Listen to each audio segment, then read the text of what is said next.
नमस्कार, आप देख रहे हैं एएमजी न्यूज। आपके साथ मैं नीला। शहर और आसपास की खबरों को लेकर हम हाजिर हैं। शुरू करेंगे प्रमुख खबरों से। सोनारी आर्मी कैंप में शहर के बहनों ने बांधा जवानों के हाथ में राखी, लिया देश की रक्षा का वादा। जमशेदपुर के सीताराम डेरा थाना क्षेत्र अंतर्गत बरामद हुआ संदिग्ध हालत में शव, पुलिस जुटी जांच में। बरोमाइस थाना क्षेत्र के रहने वाले 6 वर्षीय किशोर का शव मिला बाबूडी नदी घाट में, शरीर पर है चोट के निशान, पिता ने लगाया हत्या के आरोप। टेलको क्षेत्र में कचड़े और जल जमाव से हलकान है लोगों का जीवन, फैल रही है बीमारियां।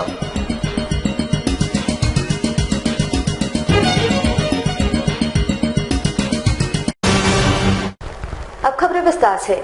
जमशेदपुर के सोनारी स्थित आर्मी कैंप में रक्षाबंधन के मद्देनजर इनर व्हील क्लब की महिलाओं के द्वारा आर्मी के जवानों को राखी बांधी गई तथा उनसे देश की रक्षा का वचन भी लिया गया। यह दृश्य अपने आप में बेहद ही मनमोहक था।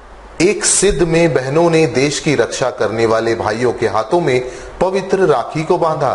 इस दौरान क्लब की महिलाओं ने बताया कि ये हमारे देश के जवान हैं जो पल पल देश की रक्षा के लिए तैनात रहते हैं और उन भाइयों को राखी बांधकर हम अपने आप को गौरवान्वित महसूस कर रहे हैं। यहाँ पे देश से हर एक कोने से जवान आते हैं और वो आज के खास दिन वो अपनी बहनों के साथ नहीं हो पाते, तो हम लोगों ने थोड़ी कोशिश की है कि उनके इस कमी को थोड़ी पूरी करें, क्योंकि जो भाई का जो कर्तव्य होता है वो देश के जो जवान हैं उनसे ज्यादा कोई अच्छी तरह नहीं निभा सकता है।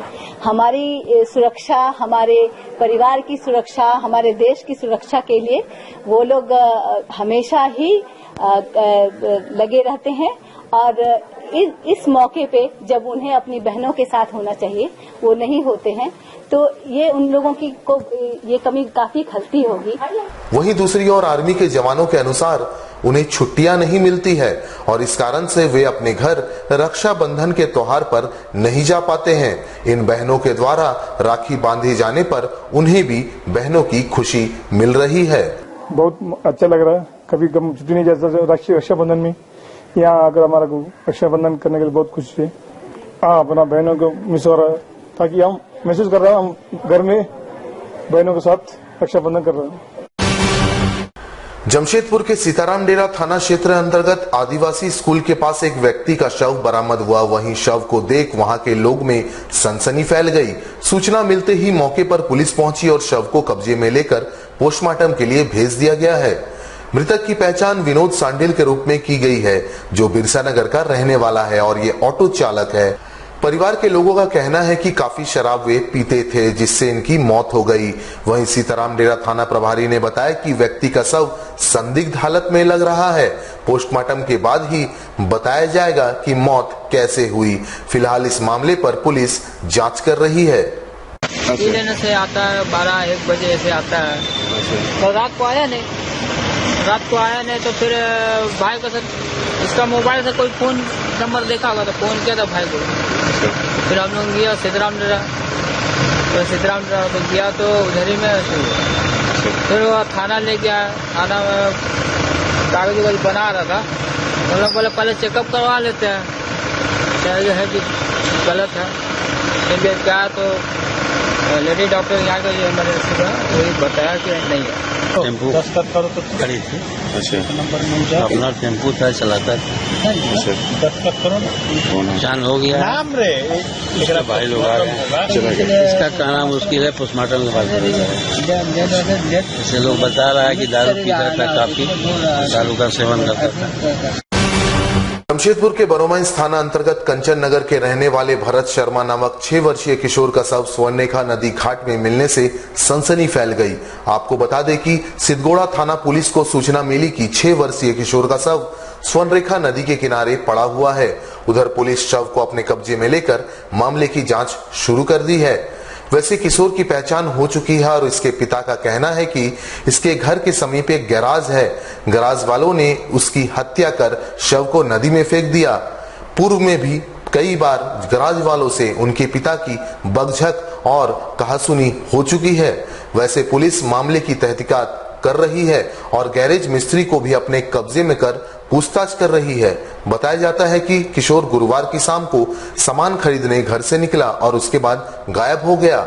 हालांकि परिवार वालों ने स्थानीय थाना में गुमशुदगी का मामला दर्ज कराया था और अपने रिश्तेदारों की यहाँ भी खोजबीन की थी, लेकिन बच्चा नहीं मिला। हालांकि बच्चे के शरीर पर जो जख्म है वह यह साफ बयां करते हैं कि किसी ने उसकी हत्या की है।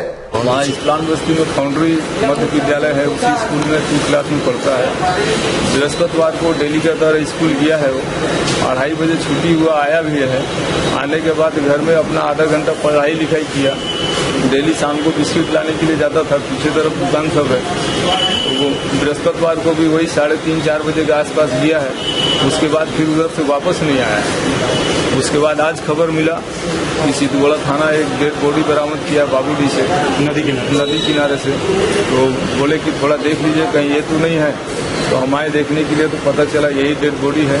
हम बरवा माइंस में रहते हैं सर, बच्चा यहाँ तक कैसे आया कुछ पता नहीं। घर के सामने सब टेलर वूलर लोग खड़ा करते रहते हैं। एक गैरेज है बगल में, टीओपी के बगल में।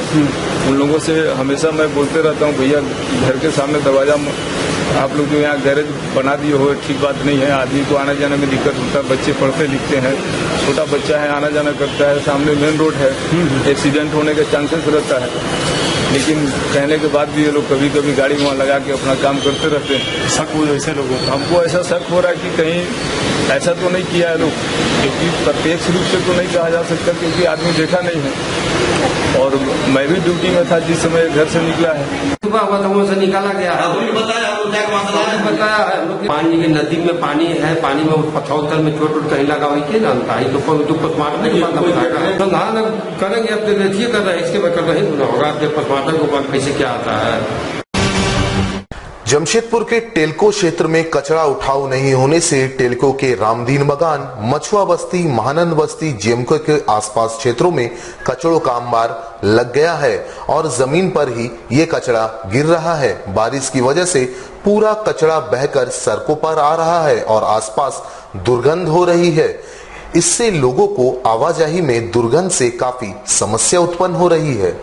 इतना ही नहीं, इस कचरे से लोग बीमार भी हो रहे हैं। स्थानीय लोगों का कहना है कि कचरा नहीं उठाने से बीमारी तो फैलेगी ही, और जब सरकार स्वच्छ भारत अभियान के तहत डस्टबिन लगाया गया है तो सभी क्षेत्र से कचरा उठाव क्यों नहीं होता, और बिना कचरा उठाव के ये डस्टबिन किस काम का? डस्टबिन लगाने का कोई मतलब ही नहीं रह जाता।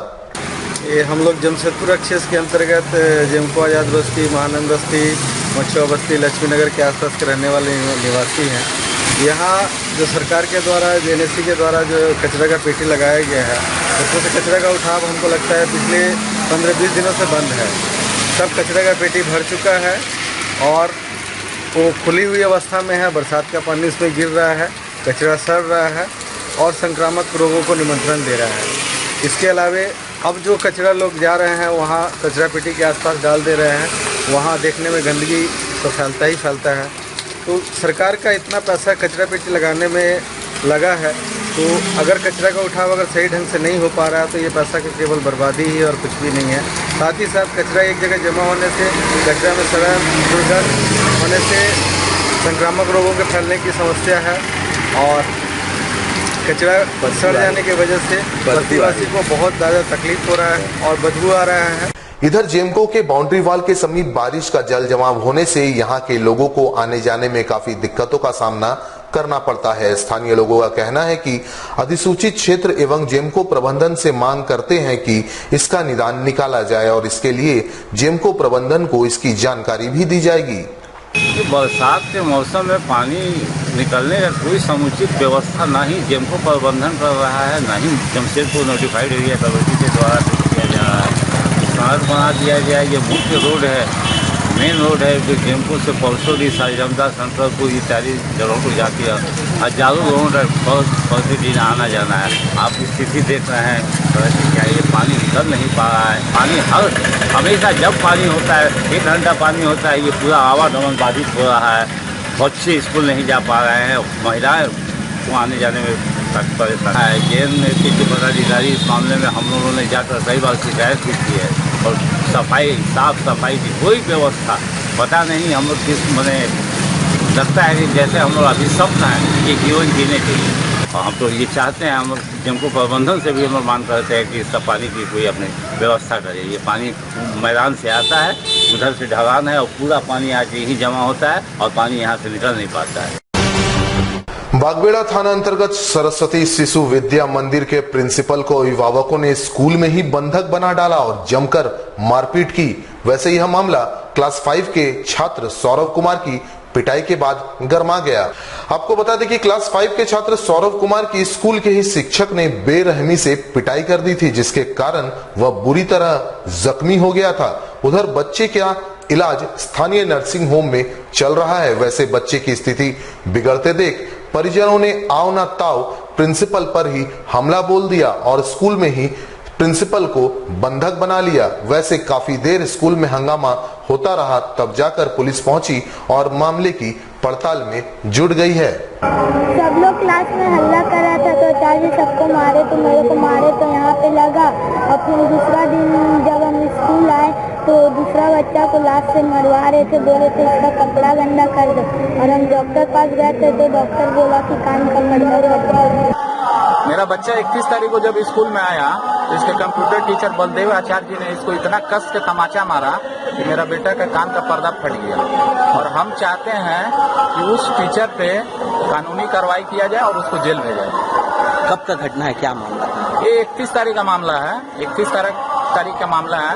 उसके बाद हम सोचे कि इसको साधारण चोट लगा, लेकिन जब हम मेडिकल ट्रीटमेंट दोबारा स्कूल भेजे तो फिर क्या हुआ? दोबारा जब स्कूल हम इसको 4 तारीख को भेजे तो टीचर क्या किया कि जो पूछा कि कौन कौन किताब नहीं लाया है, जो नहीं लाया तो उसको सामने बैठा के और दूसरे बच्चा को बोला कि लात से ड्रेस गंदा करो। वो बहुत क्रूर और प्रताड़ित करने वाला मास्टर है। 31/7 को कंप्यूटर क्लास के आचार्य बलदेव आचार्य शिक्षक एक बच्चे को हल्ला कर रहा था, उस पर मारे, जिसमें कान का पर्दा फट गया। घर में दिखाया जाकर के डॉक्टर से, तो फिर वो इलाज करा करके 4 तारीख को स्कूल पहुंचा। तो स्कूल पहुंचने के बाद वही टीचर बलदेव आचार्य उसके साथ में बच्चा का स्टेटमेंट है। बच्चा से हम पूछे तो बताया कि हमको 10 बच्चों से लात मरवाया गया। इसी पर गार्जियन यहाँ के आक्रोशित हैं, समझाया बुझाया गया, प्राचार्य महोदय को यहाँ लाया गया है और लिखित आवेदन देने के बाद विधि सम्मत कार्रवाई की। सरायकेला खरसावां जिले के गम्हरिया प्रखंड अंतर्गत शिवपुरी कॉलोनी के लोग काला पानी का सजा झेल रहे हैं। ऐसा हम नहीं बल्कि यहाँ रह रहे लगभग 150 घरों के लोगों का कहना है। वैसे बारिश के मौसम में पूरी कॉलोनी टापू में तब्दील हो गई है। आपको बता दें कि कॉलोनी का ड्रेनेज सिस्टम पूरी तरह ध्वस्त हो चुका है। वहीं नालों का गंदा पानी बदस्तूर बारिश के पानी के कारण लोगों के घरों में प्रवेश कर रहा है। उधर कॉलोनी में डायरिया का प्रकोप भी हो चुका है। 30 से भी अधिक लोग बीमार पड़े हैं। वहीं आदित्यपुर नगर निगम क्षेत्र की समस्या पर गंभीर नजर नहीं आ रहा है। वैसे निगम के पदाधिकारियों ने पार्षद के दबाव में आकर कॉलोनी का जायजा तो लिया, लेकिन बारिश के मौसम को देखते हुए फिलहाल कॉलोनी वासियों के लिए राहत मिलने की संभावना नहीं लग रही है। वैसे स्थानीय लोगों में नगर निगम की कार्यशैली और स्थानीय पार्षद के खिलाफ नाराजगी भी देखी गई है। लोगों का आरोप है कि निगम और स्थानीय पार्षद यदि पहले से ही इस मामले में तत्परता दिखाते तो आज उन्हें यह दिन नहीं देखना पड़ता। वहीं जिला प्रशासन की अगर हम बात करें तो वह भी इस मामले में उदासीन रवैया अख्तियार कर रहे हैं। वैसे कॉलोनी में जो पानी आ रहा है वह टाटा कांड्रा मुख्य मार्ग से ही आ रहा है, जो काफी ऊंचाई से होकर गुजरती है और यहाँ मुख्य नाली का निकास नहीं होने के कारण यह समस्या कॉलोनी के लोगों को सामने खड़ी हो गई है। जीना मुश्किल हो गया भैया, पीने का पानी का दिक्कत हो रहा है। घर घर से पानी पंप करके निकाला जा रहा है। पहले तो बारिश का था, भगवान जाने काला पानी कहाँ का। हम लोग सजा मिला काला पानी का। देखिए देख के बोले ये पानी बारिश काफी बताइए, पूरा बदबू मार रहा है ये पानी। बारिश तो सब जगह हो, जाके देखिए यही परेशानी, खासकर नीचे वाले घर की ज्यादा परेशानी है। शुक्रवार को सीताराम डेरा थाना क्षेत्र के देवनगर में गैस सिलेंडर रिसाव से हुए आगजनी के बाद पीड़ितों से मुख्यमंत्री के पुत्र ललित दास मिलने पहुंचे। साथ ही अपने सामाजिक संस्था लोक समर्पण के बैनर तले उन्होंने यहां राहत सामग्री का भी वितरण किया। वहां लगभग 1 घंटे रुके और पीड़ितों के बीच भोजन, वस्त्र आदि का वितरण किया। साथ ही जिले के उपायुक्त से पीड़ित लोगों को हर संभव सहायता उपलब्ध करने का अनुरोध भी किया। आज हम लोग समर्पण गांधी आश्रम बरदवारी तो जो हादसा घटी, जो गैस सिलेंडर फटी, आज हम लोग कल में बैठक किया लोक समर्पण की परिवार ने, तो हम लोग फैसला लिया कि आज इन पीड़ित के बीच में कुछ बांटा जाए। तो हम लोगों ने डिसाइड किया कि कुछ साड़ी, कुछ नाश्ता, कुछ और आदि हम लोग बांटने का आज बांट के हम लोग अभी आए हुए हैं। और जहां भी जरूरत पड़ेगी इन पीड़ित लोगों को हमेशा झारखंड सरकार साथ ही साथ लोक समर्पण हमेशा साथ देगी। हर संभव मदद की आश्वासन मैंने दिया। जमशेदपुर में अभिनेत्री माधुरी दीक्षित के फैन के नाम से जाने जाने वाले पप्पू सरदार द्वारा शुक्रवार को जमशेदपुर के देवनगर में हुए आगजनी की घटना में पीड़ित परिवार के लोगों से सहायता, भोजन, कपड़े व बर्तन वितरित किया गया। वहीं मुख्यमंत्री के भाई सह समाज सेवी मूलचंद साहू भी यहां पहुंचे तथा लोगों के बीच राहत सामग्री का वितरण किया। गौरतलब हो कि शुक्रवार के सुबह के वक्त गैस के रिसाव के कारण इस क्षेत्र में आगजनी की घटना हुई थी और इस आगजनी में लगभग 2 दर्जन से अधिक झोपड़ी जलकर खाक हो गए थे। इस अग्निकांड के पीड़ितों की सहायता के लिए पप्पू सरदार ने शनिवार को क्षेत्र के पीड़ितों के बीच पहुंचकर राहत सामग्री वितरित किया। इस दौरान इनके द्वारा पीड़ितों के बीच बर्तन, कपड़े, राशन तथा खाद्य सामग्री आदि वितरित किए गए। इस दौरान इन्होंने कहा कि वास्तविक रूप से इन पीड़ित परिवारों के लिए यह दुख की घड़ी है और इस वक्त इनके साथ खड़े रहने की जरूरत है और यह वक्त बोलने का नहीं है बल्कि इनकी मदद करने का है और इसमें सभी को आगे आना चाहिए। और आग लगने के बाद ऐसा है कि अभी क्या हो रहा, क्या करने आए हैं वो वक्त नहीं है। अभी सारे लोगों को आगे आना चाहिए, इन लोगों की मदद करनी चाहिए क्योंकि इनको इस वक्त खाली जरूरत है कि कौन इनकी मदद के लिए आगे आता है। इसमें मदद करने के लिए गरीब अमीर का कोई सवाल नहीं। एक वक्त के लिए कोई 5 रुपए का बिस्कुट भी लाके इनको दे देगा वो बहुत बड़ी बात है। मैं लोगों से ही गुजारिश करूंगा, आओ आके इनकी मदद करो। वहीं दूसरी ओर यहां पीड़ितों के बीच राज्य के मुख्यमंत्री के भाई सह समाज सेवी मूलचंद साहू भी पहुंचे तथा लोगों के बीच राहत सामग्री का वितरण किया। वहीं इन्होंने विशेषकर बच्चों के लिए खाद्य सामग्री का वितरण किया, साथ ही इलाज के लिए यहां डॉक्टर की भी व्यवस्था की। इन्होंने कहा कि रविवार को यहां राज्य के मुख्यमंत्री पहुंचेंगे तथा इन्हें हर संभव राहत पहुंचाने का प्रयास करेंगे। और हमारे जितने कार्यकर्ता करना, जो भी यहाँ के मुखिया समाज के जो भी लोग हैं, सारे लोग रात दिन की तरह काम कर रहे हैं। हमने सबका हाल चाल पूछा, सारे लोग बोले मुझे कोई कमी नहीं है, खाने पीने में रहने कोई कमी नहीं है। मैं ऐसा करता हूँ कि माननीय सीएम साहब भी आ रहे हैं कल और इन लोग का हाल चाल लेने के लिए और जो इन लोग की क्षति हुई है उसकी भरपाई करने में। छोटे बच्चे उचित देखभाल के लिए हमारे भलबाद चौक में डॉक्टर से हमने उससे बात किया है, बोला कहीं भी दिक्कत आन पड़ेगा मैं 24 घंटे से तैयार हूँ। मैं ऐसा करूँ डॉक्टर साहब भी अपना इलाज करेंगे। और कुछ छोटे बच्चे हैं उनके हमने दूध का इंतजाम कर दिया है। शाम को हमारे कार्यकर्तागण जाएंगे, दूध का भी इंतजाम कर दिया, दूध लेके दूध की काम करेंगे। झारखंड क्रीड़ा मोर्चा जमशेदपुर जिला कमेटी द्वारा टाटा स्टील के वीपी सुनील भास्करन के नाम एक मांग पत्र सौंपा गया, जिसमें जमशेदपुर फुटबॉल क्लब में जमशेदपुर के आदिवासी खिलाड़ियों को शामिल करने की मांग उठाई गई। गौरतलब हो कि आगामी दिनों में राष्ट्रीय स्तर की फुटबॉल प्रतियोगिता होने जा रही है और इसके लिए टाटा स्टील ने भी जमशेदपुर फुटबॉल क्लब के नाम से अपनी टीम उतारने का निर्णय लिया है। इसकी सराहना झारखंड क्रीड़ा मोर्चा ने की है और साथ ही जमशेदपुर के आदिवासी बहुल इलाकों में टाटा स्टील द्वारा फुटबॉल खेल का आयोजन करने का भी सराहना इन्होंने किया है, परंतु इस फुटबॉल टीम में आदिवासी खिलाड़ियों को शामिल नहीं किए जाने से नाराजगी भी जताई है। इनके अनुसार आदिवासी बहुल इलाकों में ऐसे कई प्रतिभावान खिलाड़ी हैं जिन्हें राष्ट्रीय स्तर पर खेलने का मौका मिलना चाहिए। मांग पत्र के माध्यम से इन्होंने मांग की है कि आदिवासी खिलाड़ियों को उनके योग्यता के अनुसार टीम में जगह दिया जाए ताकि वे भी अपने आप को देश के सामने सिद्ध कर पाए। देख रहे हैं कि यहाँ के जो लोकल के प्लेयर्स है उसको काफी कम तजुर्बा दिया गया है। यहाँ किसी तरह का उसको आसार प्रदान नहीं कर रही टाटा स्टील। ही हमारी मांग है उनसे और खिलाड़ियों में भी काफी आक्रोश है कि भाई हमारे हुनर को क्यों नजरअंदाज किया जा रहा है। और इसी के तहत हम लोगों ने आज चीफ साहब से मिलने का समय लिए हैं और मिलने जा रहे हैं और हम मेमोरेंडम के माध्यम से इसका अवगत कराना चाहते हैं और चाहेंगे कि फ्यूचर में इस तरह का जो यहाँ के खिलाड़ियों को जो असर पैदा नहीं कर रही है। फ्यूचर में ऐसा नजरअंदाज ना हो, इसीलिए हम इसको आगाह कर रहे हैं। अन्यथा झारखंड मुक्ति मोर्चा इसको अपना तरीके से इस पर बात रखने के काम करेगी। जमशेदपुर में पिछले 2 दिनों से मूसलाधार बारिश हो रही है। उधर मूसलाधार बारिश के कारण जमशेदपुर की जनता का जीवन अस्त व्यस्त हो गया है। वैसे सोनारी के आदर्श नगर फेज नंबर 7 में 200 परिवार पानी में फंसा हुआ है। मूसलाधार बारिश के कारण फेज नंबर 7 में बाढ़ की स्थिति उत्पन्न हो गई है। लोग अपने घर में फंसे हुए हैं और छोटे छोटे बच्चे स्कूल नहीं जा पा रहे, लेकिन अभी तक जिला प्रशासन की तरफ से कोई व्यवस्था नहीं की गई है और राहत सामग्री भी नहीं पहुंचाया गया है। लोग भूखे प्यासे अपने फ्लैट में ही फंसे हुए हैं। हालांकि जिला प्रशासन सिर्फ लंबे लंबे वादे कर रही है, लेकिन इस बार के बारिश ने जिला प्रशासन के रखरखाव की पोल भी खोल कर रख दी है। वैसे 200 परिवार दाने दाने को मोहताज है।